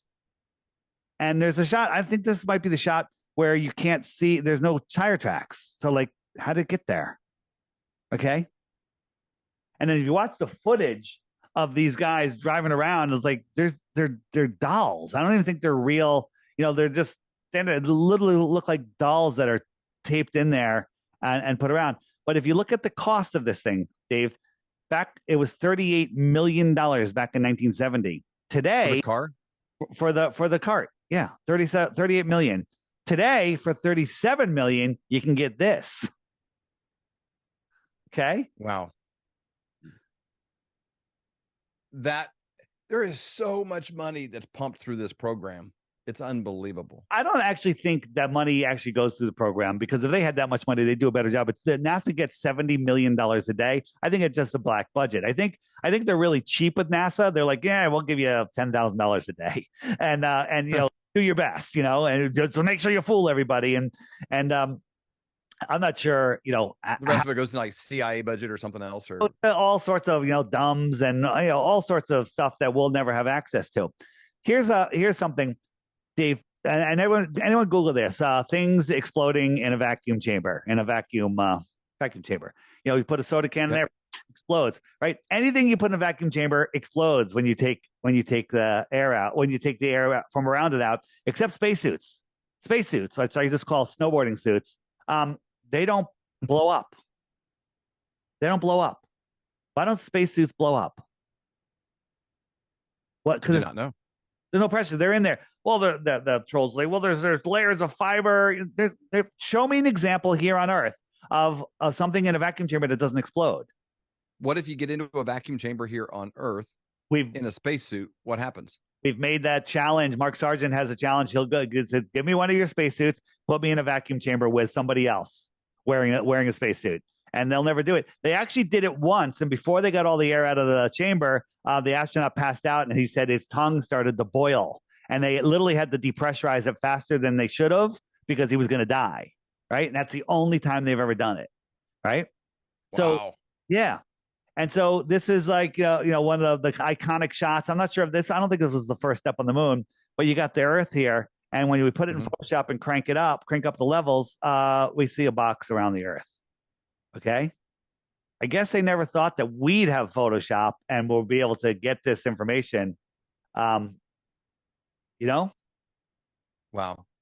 Pretty crazy. This is just one technique of people jumping around. I thought that was kind of interesting. Another thing is, when they're on the moon, these are all the moon landing spots from all the missions, but somehow they get shots like this, where you got the moon over there. The moon should only be above your head on all of those spots, because the same side of the moon faces Earth. So the moon should never be over there. The moon should only be there, right? This is the moon. And this is what you see. The camera is the Earth. That's where the Earth is. The Earth isn't over there or over there, right? But we see the Earth across the surface. The moon, the Earth should only be above, okay? Unless they're lying about where they went on the moon. I was one of those guys that said, you know what, they did fake what we saw on TV because they can't let us see the real moon missions because there's aliens up there. There's people up there. And I literally said that. I still have to go to therapy about that. So, would we be able to see with a good enough telescope the stuff we've left behind? Because they've been there a lot of times, left a lot of garbage. Well, now they're going to litter. Artemis is going to land on the backside of the moon, so no, we can't. But they literally have. I wish I had that photo. If you can probably look it up pretty easily. Of they show the lunar lander and the tire tracks, and literally it's a picture of a dusty, dirty surface with one pixel, a dot, literally a square dot. Like, that's the lander, you know, and then a line, like, that's the tire tracks. It's the most ridiculous thing you've ever seen. And just to make empty claims like that, it's very, very pathetic. What is this one here? Oh, so this is them jumping on the moon, right? What is going on here? And on the moon, why are we, I'll pause it a second. Why are we moving so slowly, right? Why slow? Because if there's no air or resistance, wouldn't you go faster, right? So do they have like wires on them? Are they hanging from something? There was one scene that we lost it during the YouTube apocalypse back in 2017, where they literally were in a warehouse and they had like a 15-foot balloon tied to the astronauts, and as they could jump around, just like this little baby jumping around, right? He drops something, his hammer, and he can't get it, so he's trying to ready jump and let me get it. I can't get it because the spring, whatever it was holding him up, wouldn't let him go down. Right. And there's some of these too where they're running and then like they fall on their face and then just hop back up on their feet. I've seen shots like that. Yeah, many of those. And this one right here, this is Buzz Aldrin in Hawaii. It kind of looks like the moon landing area. I don't know. Is that a coincidence? A lot like that. Yeah, pretty crazy. But just in black and white though. You gotta go to black and white on the moon. And you know, 1970s technology. You got batteries, you got air conditioning. It goes from 200 plus degrees in the sunlight to minus 250 in the shade. So that's a 500-degree swing. Get one of these spacesuits and put somebody in the Death Valley in California one summer day. Just have them survive 3 hours out there, 2 hours, an hour. I don't think it could happen. There's no way that they could be in this thing. And first, again, it would explode. There's no possible way. Right? This thing is cooling and heating and airtight. Come on. What kind of batteries did they say that they used back then? Oh, very good. Old-fashioned, horrible batteries. I mean, are these like the old, like, the D-sized batteries or whatever? Or how do they make those things, like Duracell or something? This is the orbiter. Because, I mean, battery technology was so slow for a long time, really till fairly recently. Yep. This is just some shots of the moon. It's bad. And then, they're supposedly working with these gloves on. Could you do anything with these gloves on? Could you? Be tough. Right? Here's a question. Could you go to the bathroom? Because they do have a zipper on the sweat on it, an airtight zipper made of plastic. Okay. Why do they have a zipper on an airtight spacesuit? Well, in case you got to go, you're in a pinch on the moon. Yeah, Dave. Right here. I mean, I know. Artemis. It's silly. Boots. Look are these some LL Bean? Look, are these airtight? These are the new, suits that are going to wear to the moon. So when were these taken? Is this like 20 here? Wow. Yeah. Crazy.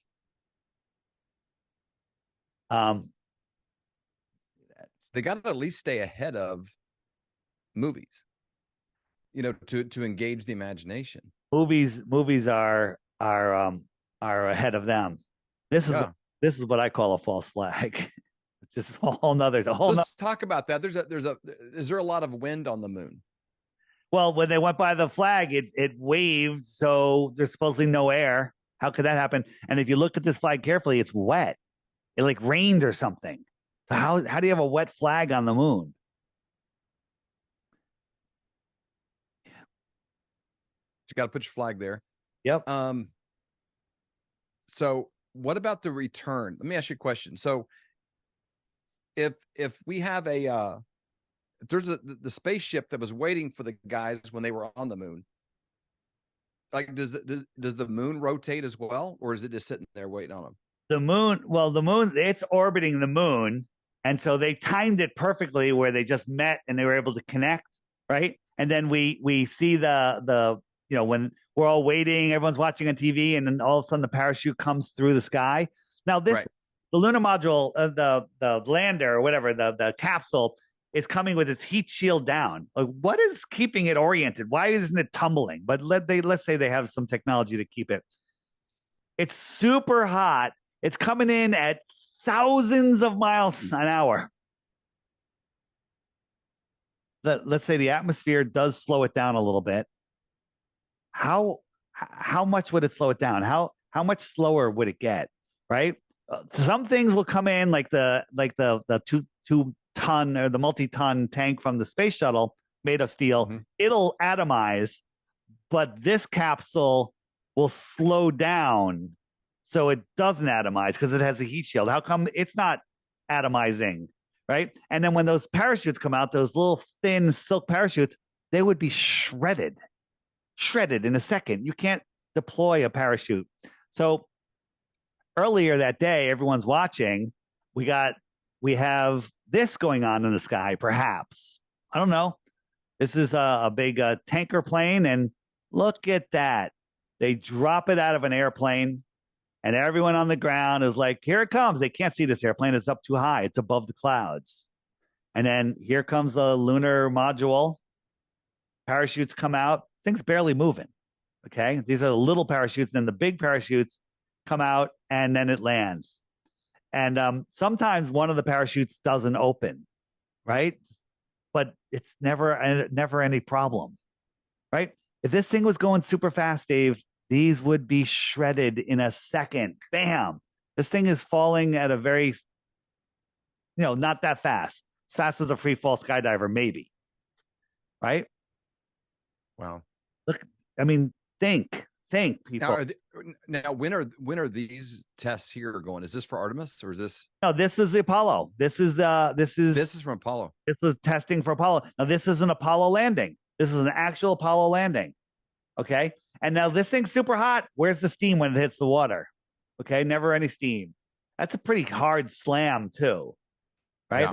I don't know if anyone's on there. Like maybe they drop it out of an airplane with guys on there, or maybe it's all just fake. We watch it land and then they go to another scene where they have a guys that, they were just on a boat. It was just put in the water. Okay. There's, when I was in high school, they used to have it all the like proms and stuff like that. They'd have the condenser. Yep. It was like this little ramp, the car on it, because they're kind of convince you to, wear your seatbelt. It went at 10 miles an hour, and it would about feel like it was going to knock your teeth out. When that thing it goes, zoom, boom. That had to be going more than 10 miles an hour. Yeah, this is the hit. Yeah, well, I'll show you the one with like William Shatner coming back from his trip up to space. Unbelievable, right? This is actual footage, okay, of the orbiter, right? Let's go back and watch it again. This is actual footage of the. Look at this thing. Watch this thing. The motions that it makes. Looks like it's on a wire. This is being filmed from the. If this, I think this is this the lunar lander? It's from the orbiter, and it's coming in. This is what we watched. This is so fake. It's unbelievable. I mean, it's all fake. So this is when it's taking off. Something weird. I mean, I could watch this stuff all day, and then you can analyze it all day, right? Here is from NASA's website. We took their picture off of their server. Okay. Live on a web. This is on a live stream, so you can't say we faked it.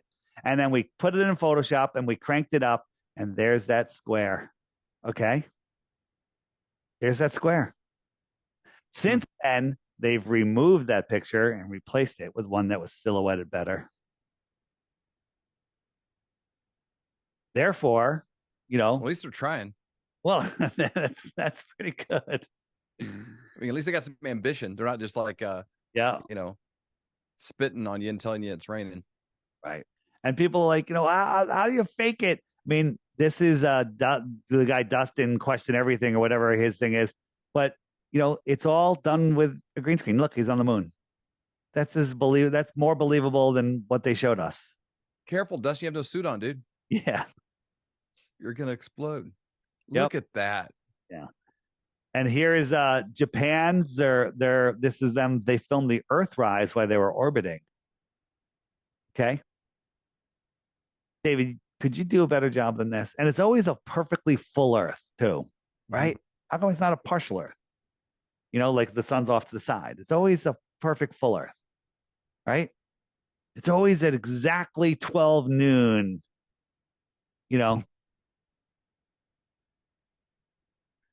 If you can't see this is fake, I can't help you.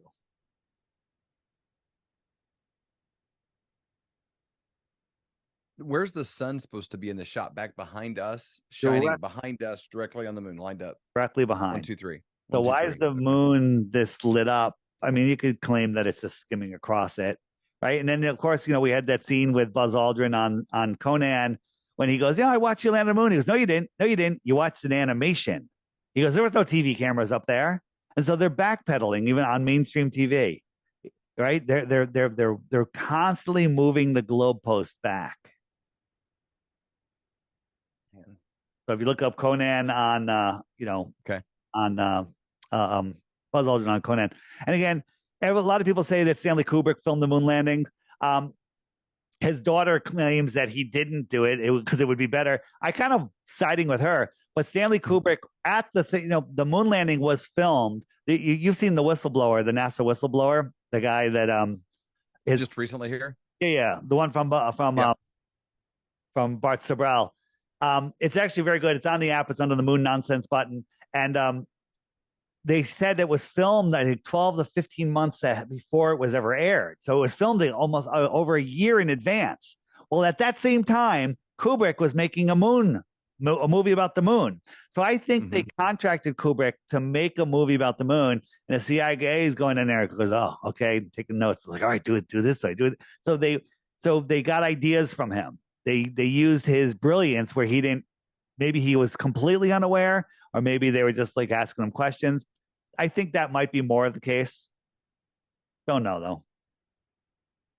So who are all the guys in that shot? Can you break them down? Yeah, that's you got a NASA administration guy. Let me see. You got a NASA. Who is this guy?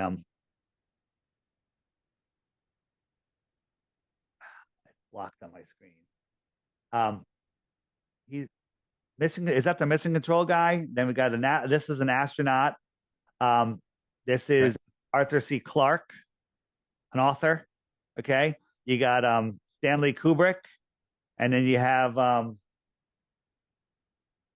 can't see that for some reason. Why is that so small on my screen? But basically, they're all walking, and is that supposed to be? This is in Hollywood somewhere. It's in a Hollywood film lot, right? I mean, I've seen this shot quite a few times before. It's pretty interesting. So senior administrator for the Apollo project, this guy, right here. And then you got. So your feeling is Kubrick was making his movie, and they sort of just stole the principles and ideas of how to do it, and they recreated that in their own lot. Right. That's my. But he wasn't necessarily involved, other than maybe they just stole his place. Maybe he completely filmed it. I don't know. I wasn't there, so it's hard to say. It's very hard to say. Yeah. And the other thing is, why don't we see stars from space? Shouldn't space look like this from the moon? Right. This is space from Earth. How come space is like this from the moon? How come we don't see stars? Because of the atmosphere. Atmosphere. That leads to a flat Earth.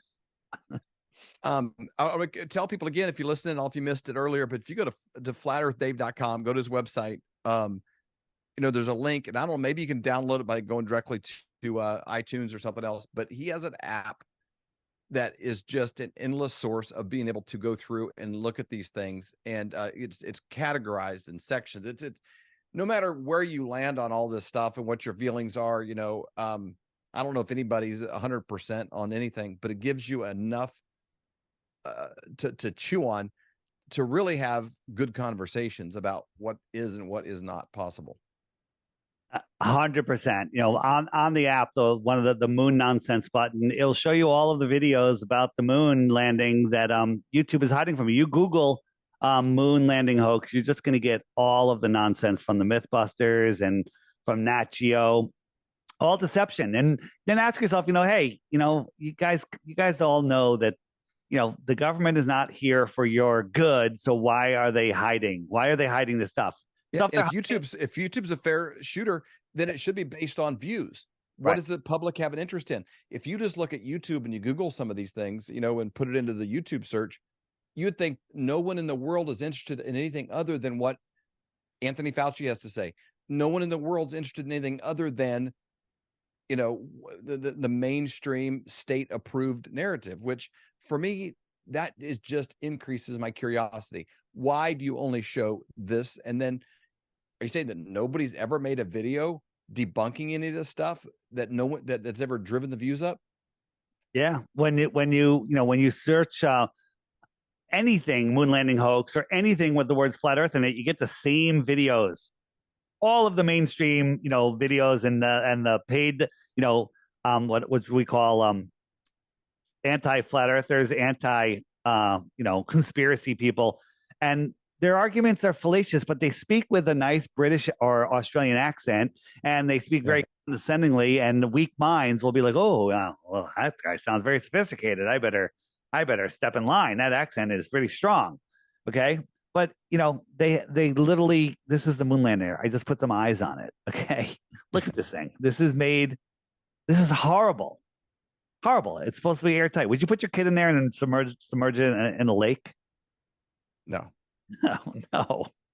So Dave, you said before we close, you were going to show us, for those of you that like, hey, for sure I don't want to hear anything about the Earth and its shape and cosmology, you may want to tune out now. I don't know, but he has a foolproof piece of evidence to show us on the Earth that we were going to get to before we close up. So make sure we get to that before we're done today. Let's go there right now. And again, don't believe anything I say. Please go research it yourself. Check out my website. If you want to learn about the flat earth and you don't want to get the app, just go down to the crash course, turn off Netflix for a week and start watching those videos. It's scientifically impossible to watch just 3 of them and remain believing in the globe. Right. And the thing is, why does it matter? I still have to go to work on Monday. When you understand the connection on how important this deception is and how this keeps us away from the creator, even though like a lot of people like, hey, I got my relationship with the creator. You're not seeing the big picture. You're not living to the truest potential. When you understand what this realm is, or even understand what it's not, and that's a ball floating through a godless universe or a distant God, then everything starts to come together. And life is truly amazing. So it matters. And if you don't believe me, on the app, go to Why the Lie on the frequently asked questions section. Those videos there alone will blow your mind. All right. So I'm going to ask you a little question here. All right. Fire away. Wherever you are on the earth, you can consider that the top of the earth, right? Wherever you are, that's the top for you, right? So you're on an airplane. And let's just say, we're here in... we'll call this because the flight I'm going to show you was from Germany. So you're here over Germany and it's nighttime and you're looking forward and you see some stars over here. So these stars are directly in front of you pretty much close to the horizon. You with me, Dave? Okay. Sure. Follow you. Okay. So you fly for 10 hours or so and you're following the curve of the earth. Okay. So now the stars you're looking at are over here. Those are the ones that are in front of you. These stars are above you. With me? Sure. That's what a ball would require. As you fly over, those stars are now above you. Okay. So here's a flight from, I believe it was Germany to Brazil. And the pilot did a time lapse for us. And the stars are rotating to the right a little bit, but you're flying over on his journey for why this is recording. The stars should risen over his head over 45 degrees. Now, this is what Google Earth says it should look like. All of these stars should be rising up. Now, this computer simulation shows you what a ball requires to show you. If you're going to fly over a ball, these stars should rise up. But we actually, if you track, we have some videos that track them. They're actually going down.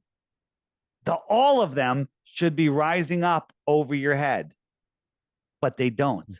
Now, the anti-flat earth people, they come out, they go, that's because the spin of the earth is negating it. Well, the earth is spinning 1,000 miles an hour. The earth is going 500 miles an hour. It might slow it down if you were traveling east, right? If you were traveling east, okay? But it would still be rising, but this isn't traveling east. It's traveling south. Okay.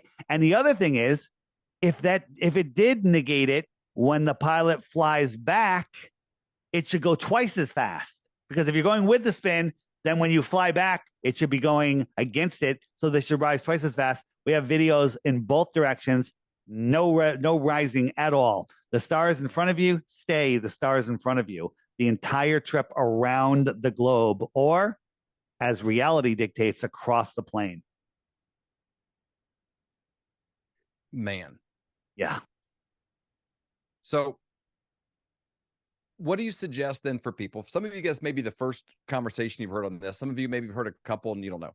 What would you suggest is like day one, or say somebody shares this with their buddy at work and they're like, I don't know, maybe, do that. Like what is the next thing to do? What's the process? What do people do first?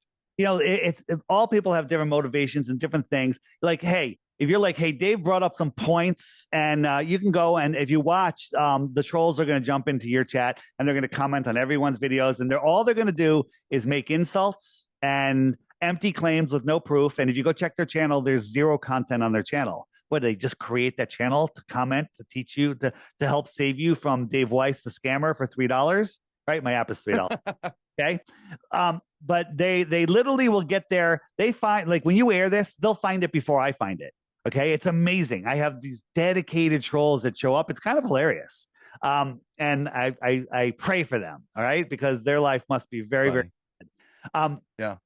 So there's a couple things you can do. Go to flatearthdave.com. Don't buy the app. Go to the crash course and start watching those videos. Guaranteed, after you watch 2 or 3 of those videos, you're going to end up getting the app because you're going to want it, because everybody has this in their pocket all the time. And when you're stuck in line somewhere, stuck in traffic, on the train, whatever, you can watch the videos. Every day there's a daily video right here that shows up. Just click that thumbnail. This is what I tell people.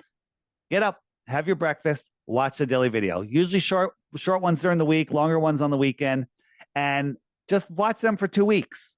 At the end of that 2 weeks, I guarantee your mind is going to be blown. You're going to see the world differently, and everything's going to open up for you. I offer 3 Bitcoins for 1 globe proof, but you got to watch the daily video for 2 weeks. If you don't want to wait the 2 weeks, click the archive button and just go back 14 videos. Okay. And before you send me your proof, you have to hit the question mark button. And when you do that, up come the frequently asked questions. Hey, why the lie? What about gravity? What about seasons? Whoops, I just said, what about gravity? What about seasons? Okay.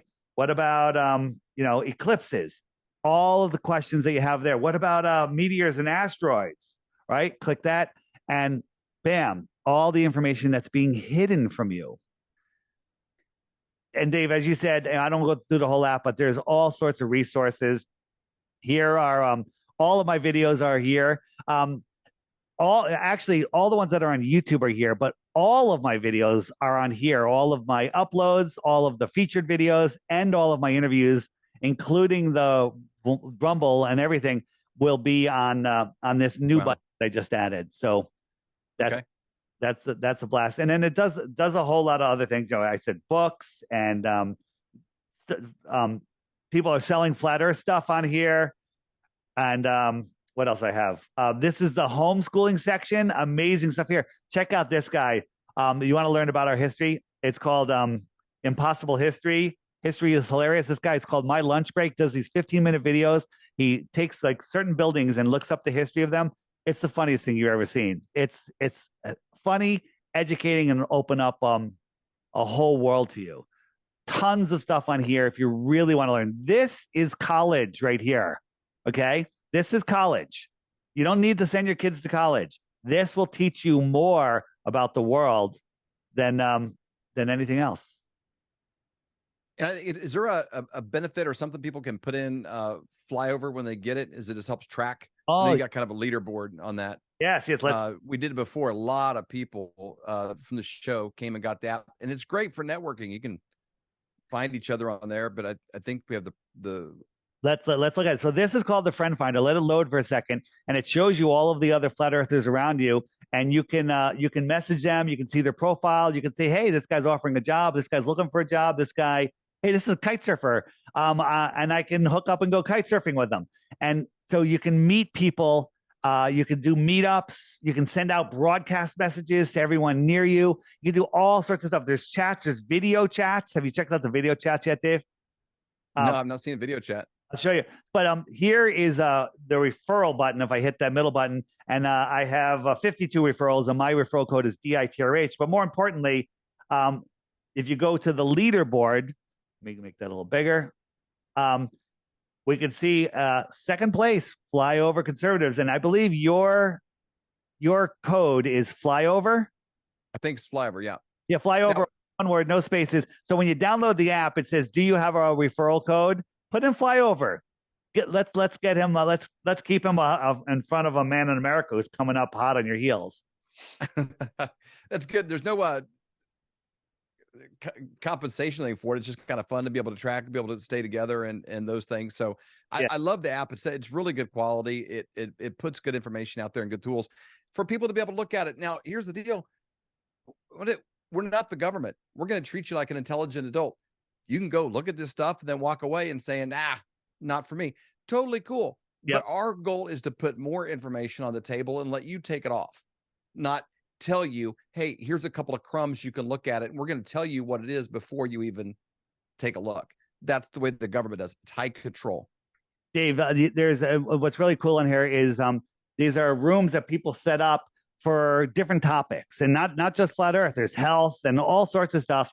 And you can message people, you can do video calls, you can do group calls. So I have this group called Beta Test Group, and for some reason there's 238 people in it. It's literally just for testing. And so if I hit this little camera up here, I'm going to blow away. You're going to lose the magic of where I really am. And I say, here I am, and I'm actually ringing the group right now, and people are jumping on, and you can have these amazing conversations with people, right? So it takes like a minute or so. People start jumping on, but like people say, hey, I'm going to have a call at 3:00 today. And so people will see and they'll be ready and they'll know, but people will start jumping on, and then you can start talking to them. And I've never had a bad conversation on here because everybody on here has something to say, right? Of course. No. And they're probably the kind of people that have already researched, like, hey, am I going to, do I like seed oils, or is soy good for me? Or all these kind of things. They're probably going to have intelligent conversations. So here is one of my favorite people out in the flat earth community. He is all over the app. I'm going to nominate him head moderator on all of the rooms because he's in every room and he's always the first on it. His name's Run Boston Bear. So if you see him on there, say hello. And soon you'll be able to share pictures and videos and all sorts of stuff. But it's a blast, and it's fun. See you, man. Thanks. There's no reason to be bored in the world that we live in. And I tell you what, if you look at some of the craziness going on around you, it may be just because they're trying to stay ahead of the curve and squash everything going on. And I think there's so much truth. If you look at the news, what's happened in Michigan these last couple of weeks, last couple of days, actually, Gateway Pundits and stories on it on the 2020 election. You look at stuff going on in Ohio. There's so many things that are coming up in stories and narratives that they got to try to control, that they just smash and put all these things out. And you're like, I think it's less Republican and Democrat in the world, and this person and that person, and Chiefs and Raiders and meat eaters and vegetarians. I mean, it's not all these little crazy binaries. It's kind of those that are just trying to control the money supply and the information supply. And then there's everybody else that's trying to get by. And there's a lot more of us than not. And Dave does a great job of connecting people in this. And you're not required to all come in the room and agree. That's what I love. That's why we have these conversations. Yeah, and again, the big, if you hear yourself saying, why doesn't matter, I don't care what shape the earth is, I have more important things. No, that's exactly where they want you. When you understand that we are at the center of creation, this place was created for us. We are special. We are powerful. We have God-given rights. The government can't give them to us. We already have them. Exactly. Okay. We have the right to travel, the right to have freedom. There's only a couple rules. They're God's rules. Don't kill anybody. Don't get in anybody's face. And help your neighbor. That's it. Those are basically the rules. Okay.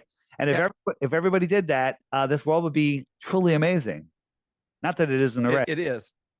It is. And so anyway, I thank you guys all for joining us here on the Conspiracy Conversation. This is like a set apart thing from our daily show of examining the news and culture and current events through the lens of conservative Christian values. This gives us an opportunity like, hey, let's kind of step outside the lines they tell you to got to color in, and let's have this conversation, then walk away at least being able to have better conversations at the water cooler on Monday. Hope you join us every Saturday morning at 8 o'clock. We're coming out with a new Conspiracy Conversations. We covered everything from JFK to ancient civilizations, and things are just kind of fun to look at and download. Dave, thank you for being a friend. Thank you for being so willing to give your energy and ideas so freely, and appreciate the access that you give us to your world. One last thing, anybody that we want to find any of my stuff, flatearthdave.com. If you have a podcast or know of a podcast that wants to have this conversation, or maybe they don't even know this conversation exists, send me a note. You go to flatearthdave.com, click book Dave for a show, and you could start the conversation there. Send the information, names, or whatever, and we'll try to just expand this conversation. The idea is to reach new audiences, and I'm very appreciative of Dave and Stacy for allowing me on their network to reach some of you. And, most people violently oppose the idea at first. And, Dave probably even lost a few subscribers, but then they come back because over time they end up seeing we've been deceived on levels that we can't even comprehend. And once you see that, it frees you from the matrix. Yeah, I'm not one's going to cave to a whole lot of peer pressure kind of either way. Like I bought these myself. We don't have I'm not sponsored by Pfizer or any other kind of outside entity. We're kind of free to kind of do what we want to in this space. And I think that's what people really appreciate and value. So Dave, thank you very much for your time, man. I appreciate it. Can't wait to have you back again. All right, man. Thanks for having me. See you. And